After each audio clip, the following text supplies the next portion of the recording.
Hello again everybody, so today I'm back and it has been quite an extended break since my last video. I think this is the longest time I've gone without a video since I started this about 7 months ago, and I'm really sorry about that. I've had a really hectic few weeks with work and things.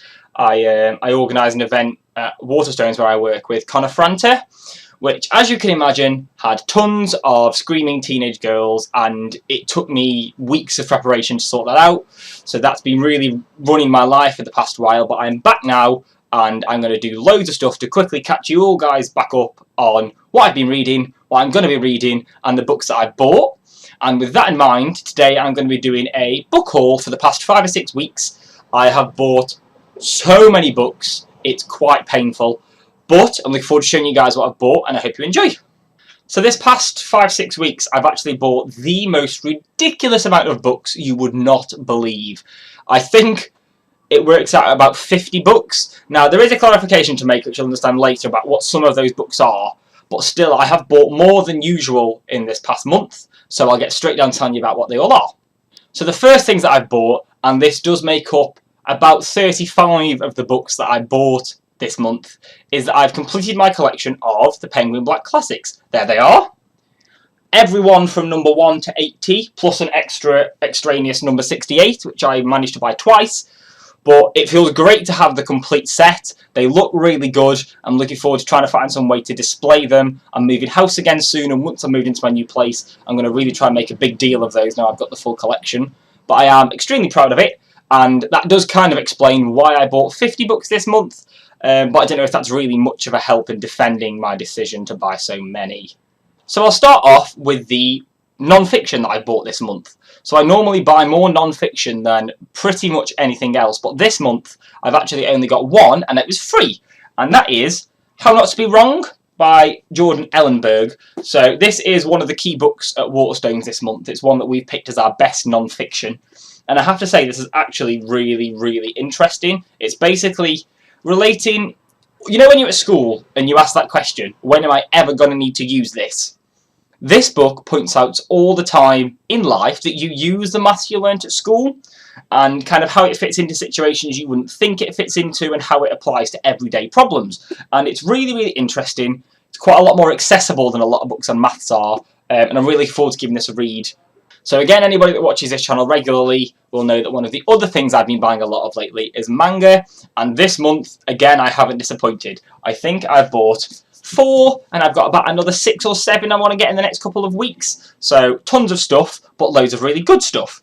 First is Requiem of the Rose King. So this is a manga loosely based on the War of the Roses in English history, but in it, one of the main characters is a prince, but he is actually born with the body of a girl. So he isn't male or female, but he's brought up as a male, and it's really interesting. It deals with issues that a lot of mangas don't deal with, and it's a really nice twist on some quite interesting historical situations. So I'm looking forward to giving that one a read. There's also Fairy Tail, which is one of the biggest selling mangas ever, and it basically looks just like a role-playing game for computers, which is like my dream games. So this is all magical and action, but quite like quirky, tongue-in-cheek, cartoony style, and I'm looking forward to giving that one a read. This is one that I don't really know too much about. It's Jusrah, and it sounds a little bit more normal than a lot of manga. It's not got quite as much surreal elements or quite as many magical elements. It's basically about a group of kids at a school in Japan, and it's just about their lives. But apparently it's really, really good. It doesn't sound great from the outset, but the cover's quite interesting, and I've heard a lot of people who've read it really rave about it, so I thought I'd give that a go. And then lastly is the second part of Dead Man Wonderland, which I read a couple of months ago. Absolutely loved. As you can tell, it's a really nice art style, so I'm looking forward to giving that one a read too. So the next genre of books I purchased quite a few of is kind of sci-fi fantasy style books. So this is one of my most common reading genres, and I've actually got a really eclectic bunch this month. So this is the first. It's quite new. It's not something I'd ever heard of. Saw the cover and read the back, and that's what really drew me in. It's set in ancient Greece, and follows Oestefania is a playwright who's trying to put on like a celebratory play in competition with some other plays that people are producing. But it's really all about how kind of the Greek gods are interfering with the situation to try and kind of manipulate things to their own ends. So it's quite tactical, quite tongue-in-cheek, and it's just something very different to anything else I've read in a while. It's a bit more of a palate cleanser, a bit less serious. I'm looking forward to giving that a go. I've also just got The Deadlands by Benjamin Percy. So this was a proof that I managed to swipe from the Waterstones in Bradford when I went for a visit. And this is kind of a post-apocalyptic novel. It's one that's caught my eye quite a few times. It's quite an eye-catching cover, and he's quite a famous name. And I've never read any of his books, but this just sounds like my cup of tea. Love a good bit of post-apocalypse, bit of adventure, bit of, you know, flu that just kills the entire world. So looking forward to giving that a read. Something quite different, quite chunky, but I think it'll be one I'll really enjoy. Similarly, another sci-fi one, The Martian by Andy Weir. So this is actually a World Book Night version that I managed to secure, and it's about a guy who is stranded on Mars, surprisingly.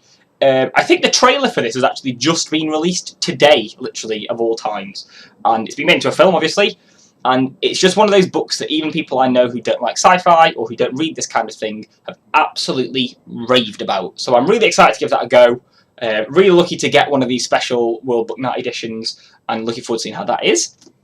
And then lastly is another of the beautiful Terry Pratchett editions. So I showed you my edition of The Colour of Magic last month, and decided to go and get the second one after reading The Colour of Magic, and again, can't wait to delve back in. I think they are beautiful editions, and they're real classic books that I'm really enjoying rediscovering again. So quite a good batch again there, and that brings me on to my last genre. So last up are the fiction books that I bought over the past 5 or 6 weeks. Again, it's quite a random mixture, and we'll get straight off with Dave Eggers' Your Fathers, Where Are They? And The Prophets, Do They Live Forever?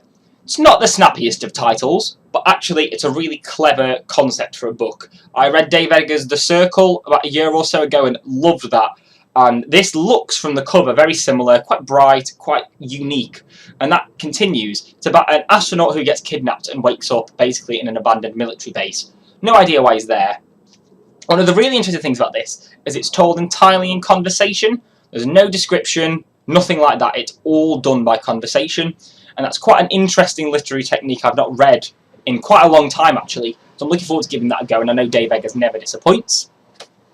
Secondly, is a book that I read years ago. Saw at a second-hand book market. This copy was going for £2, and it is pretty much immaculate. So I thought, right, I've not got it on my shelf anymore. Let's get that and change that. And I'm looking forward to giving this another read. It's one of those classic books that I think everyone should read. And it really started kind of a new trend in unreliable narrators or narrators with mental illness, those kinds of things. And it's a real trendsetter and an absolutely amazing book that I think everyone should have. At the same second-hand book fair, I found this, Dissolution by C.J. Sansom.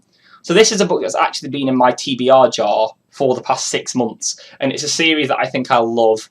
I love historical set fiction. I love a good crime novel. And I just think that from all the plaudits this has got and all the praise it gets, this is a series I'll love. So again, managed to get this for about £3, and it's literally looks like it's just come off a bookshelf or at the factory, and really looking forward to starting that one. And lastly is this, All the Light We Cannot See by Anthony Doerr.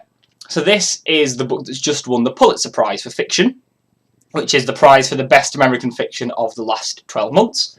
And it's not the kind of thing I'd normally read. It's World War II set, it's about a blind girl and a German boy, and just basically their two lives living through the Second World War.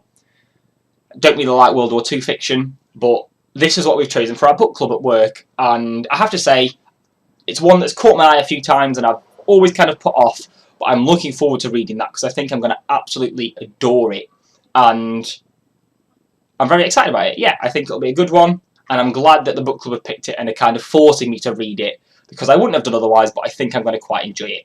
So there we have it. That's my book haul for the past 5-6 weeks while I've been a little bit absent. Really good selection of books. A lot of stuff that I'm looking forward to reading, a lot of stuff that I've already planned to start soon, and I'm looking forward to telling you guys what I thought about that in the future. For now, if you've read any of these books or anything you think that's similar to these that I should buy, please let me know. I'm always after recommendations for books.